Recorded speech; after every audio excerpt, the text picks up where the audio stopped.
Hey guys and girls, welcome back to this beautiful channel on this beautiful day. And if you're new, welcome to this new video series that I'm gonna make.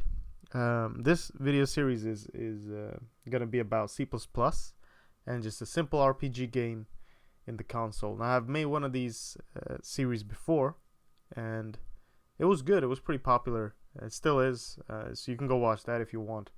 But this one is a little more updated, a little better. I'm going to try to use a few more things in this one, like states and the concept of states and menus. And then I'm going to try to use some like kind of sorting algorithms and stuff. Just a little more fleshed out, basically. So yeah, I haven't made a video in a long time, so I hope this series is gonna be good. Well, my thought about this series is we're going to have our main function right here. Now if you haven't programmed before, that's fine, just you don't have to really follow this perfectly, but if you have coded before, then I'll show you a little bit what I'm gonna do. So we have our main function. We're gonna have that like every program does. Then we're gonna start off by making a class, and once we made our main function that we want, it's just gonna be a little loop, just our game loop. Then we're gonna have this state right here. So the circle represents the big class state, right? And then we're gonna make a bunch of states, just like this. Let me make a state here, and we're gonna make another state maybe like this, a nice little thing right there. And they're all gonna be inheriting from our state class. And different state classes will have the same functions that will be called in main, so we can have a bunch of states and kind of just have them running, and we can have a menu, we can have all kinds of stuff, and it's just gonna be great. Alright, it's just gonna be really nice. But I hope this video is going to help you, or these videos are gonna help you learn C++ a little faster. I'm gonna go through everything. I'm gonna go through all the details on what a class is and what everything is, so in each video, so you don't have to worry about that. But let's just start off by making a new project. So if you have Visual Studio or whatever, you can get Visual Studio Enterprise. Oh, not Enterprise, I'm sorry. Enterprise is really expensive. You can get the community version for free from Microsoft's homepage, or you can use code blocks or some other IDE like that. But yeah, go just Google Visual Studio 2017 community and you'll be able to get it. But make a new project. So File, New Project. You want to go to Windows Desktop Wizard, and you want to call it something. I'll call it C++ State RPG. Console State RPG, that's what I'm going to call it. And I'm going to put it somewhere else. I'm going to put it where I have all my YouTube projects. So I'm just going to do that really quickly. I'm sorry about all the time this is taking. Just like that. While I'm doing this, just find a nice place to put it. YouTube, I'll just put it in YouTube projects. There we go. Okay, so once you have your project completed, or once you get to this window here, because this is what you have to do in Visual Studio 2017. If you have another Visual Studio, just pick empty project. Alright, if you have an older version, just pick empty project in that list that I just showed you before, and then or a console project, sorry, Win32 console project, an empty project. I'll just remove all this stuff, console application, all that stuff, and we'll just say okay. Make sure to click an empty project. So it's gonna create this project for me right now, and it's totally empty, right? So what you want to do is you want to press one of these folders here, source files, add new item, C++ file.cpp, all right? And we'll just call it main. So in this video, we're not going to be talking too much about all the details. We're just going to go through main really quickly.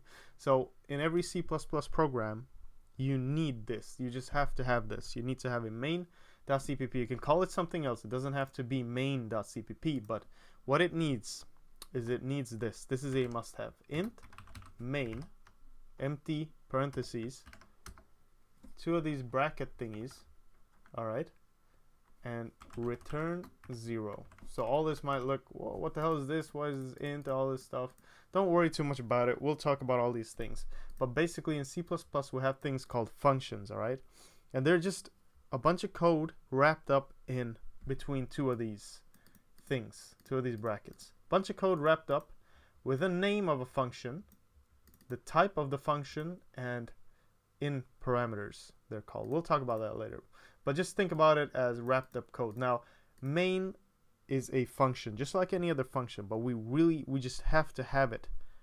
Every program needs a main, and this is the body of the whole program. Imagine your body, right? You have a bunch of stuff within you, but your body has this, your skin, right? This is like your skin holding everything together. This is the main function. So everything you do in here will be your program. And we have in the games, we have something called a game loop. Game loop. All right. Main function. And then the function as well. Let me just say that we have a type, name, in parameters, and then we have the, so this is called a head function header. Function header. I call it function header. It's function head or header, something like that. And then this is the function body. So everything within the function, within this thing here is the function body. And this is going to be our game loop down here. Return 0 means return is something that pushes you out of this function. So whenever you do return, even if you have a bunch of code down here, as soon as the program within a function comes to a return call, a call is basically when you write something like this, right? Or a function call, or call. This is basically like a function call. We'll talk about that later, but this will make sure we return out of the function. Now int here, that's why we have a 0. A 0 is a number, right? It's a integer number with no decimals or anything. That's an integer. Any number with no decimals like that is an integer. So this means this is the type of the function. So the computer is going to be expecting something of the type integer, some number, to be pushed out of this function at some point. All right, so main needs to return something, and that's for the computer and something in hardware code, so you don't have to think about all the details why we have to push out 0, but return 0 basically means exit program. All right, that's what that means. So this is your exit program. As soon as you get to this point, the main ends, and whenever the main function ends, there is no more program, right? It's over. We're back to whatever we were doing before, so the process ends. So just remember that the type, you need to have a return function like this, or a return within a function if you're expecting something to be returned. If you're not expecting something to be returned, you have void here. But if you do void main, we're gonna have an error, because I think main expects something out to know how the exit went. Like you can do exit 0, exit 1, or something like that, and it'll be a different type of exit. But don't bother about that. We're gonna need a game loop. All right, so now as many of you are beginners in C++, you might not want to start with loops and stuff. So I'm a little hesitant, but we'll just push on through and we'll see if you guys learn everything in the right order, so to speak. But you know, an int is a number, at least. This is a type. It's a standard type. So what you have is you have integers, you have doubles with 2 decimal. It's double precision it stands for. So you can have 0.0, 1.2, 5.6, whatever. Then you have floating point numbers with a bunch of more decimals. So you have a whole bunch of decimals, right? Like 1.65, 6, 7, 8, 9, 10. But they're not as precise, right? You don't have that precision. But you have a bunch of more floating point, or you have a bunch of more decimals. And that's we mostly use float because it's so cheap to use, right? Doubles take a lot more space. Integers as well. Floats are really cheap and they're flexible. Then we have what else? We have std. We have char. Char is good. It holds 1 character. So maybe I should do like this. Let me see. Let me just go through this before we create our game loop, and then I think we'll end the video.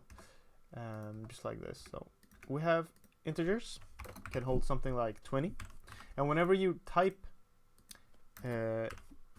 whenever you write or create a variable, this is a variable, all right? Variable. Whenever you create a variable, you need the type of the variable.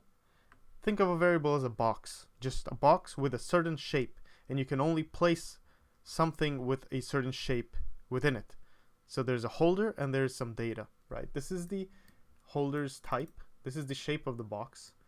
This is the name of the box. You know, when your mom or something writes like shoes or something in a big box and there's a bunch of shoes in there and you store it in storage, it's exactly what this is. This is the name of the box. So whenever you want to change the value of I, or it was within the box, you will refer to it by this name here. So you can say whatever, it can be whatever, right? But it can't start off with a number, all right? And it can't have these bunch of weird symbols and stuff. So letters, big or small, cannot start off with a number. And then equals to, 1 equals to sign. We'll see what 2 equals to sign means later. But 1 equals to sign, 20. So this box is going to have a integer value of 20 within it. We can do whatever. We can have a big number or a small number. It doesn't really matter. But we'll start off by 1. Doubles can have something, the same principle there. We'll just call it D, 1.1 instead. All right? And you have to end every sentence or whatever, every line of code whenever you're done with a semicolon. Remember that. That's really important in C++. A lot of errors come out of that. So remember this. So we have the type, the name, and the data. Float f equals 1.1 point something something something. Char. So floating points also hold numbers, but as you can see, they hold a bunch more. We can put a bunch more stuff here in a double, but it will truncate it. So that means it will shorten it down for us later into something that has 2 decimals. So, but we'll keep it at 1.5, and then we'll maybe shorten this a little bit. There we go. Char C equals maybe an A. Now chars are interesting. You'll use that a lot. They only keep 1 character, so not a whole string. There are strings as well, but characters only hold 1 character at a time.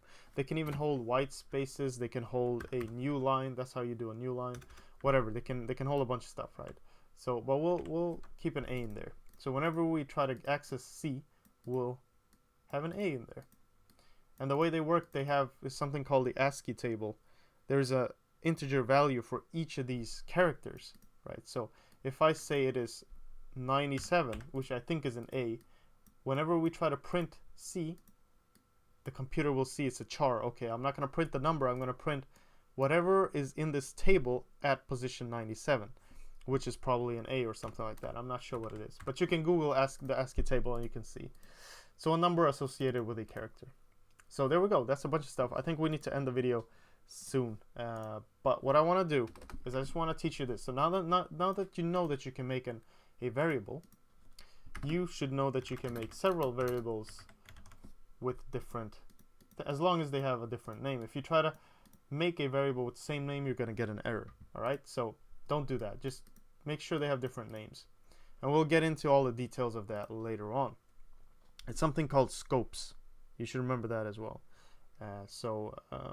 Within the same scope, you cannot have 2 variables of the same name. Now I know that just went over your head, so don't worry.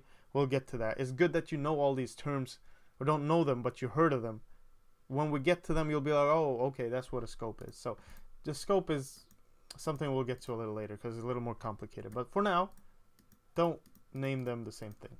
Now, if I want to change a variable, for example, we want to set I is 1 from the beginning, right? This is declaring a variable, right?